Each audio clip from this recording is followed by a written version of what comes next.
अनेन भो अनेन भो जन्मसहस्रकोटिभिः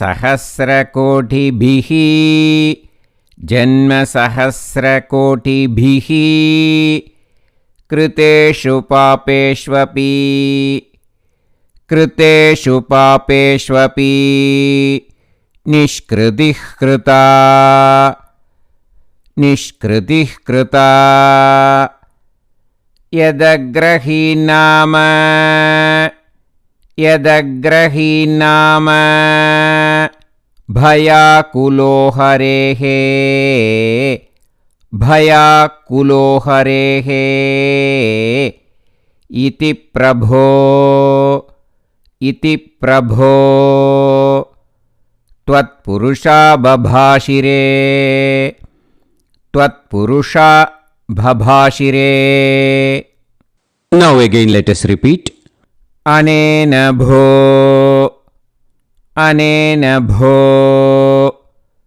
जन्मसहस्रकोटिभिः जन्मसहस्रकोटिभिः कृतेषु पापेष्वपि कृतेषु पापेष्वपि निष्कृतिः कृता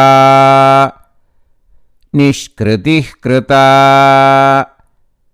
यदग्रहीन्नाम यदग्रहीन्नाम भयाकुलो हरेः भयाकुलो हरेः इति प्रभो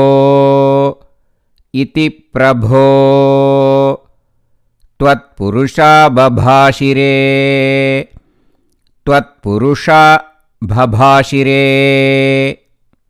Now let us sing line by line slowly. अनेन भो जन्मसहस्रकोटिभिः अनेन भो जन्मसहस्रकोटिभिः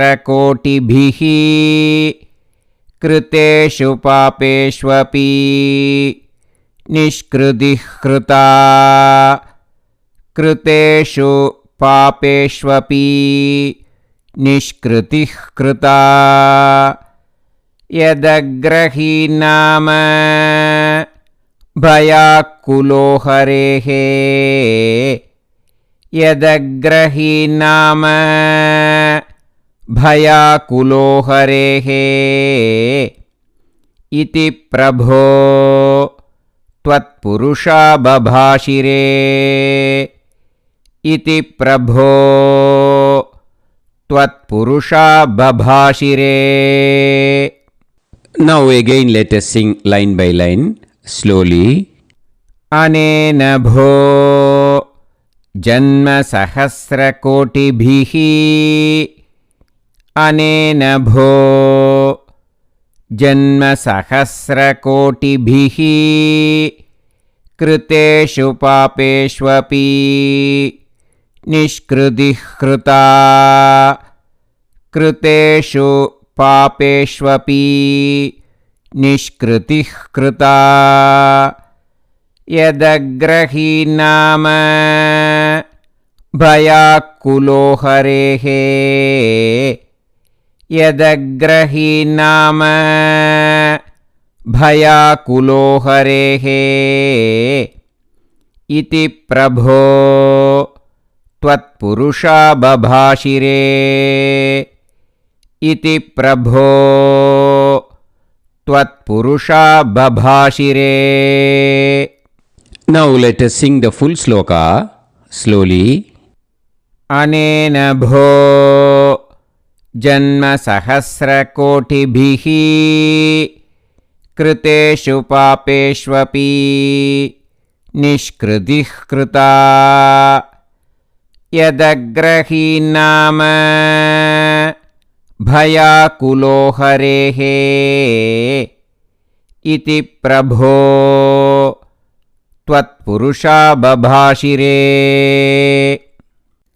Now again let us repeat the full sloka. अनेन भो जन्मसहस्रकोटिभिः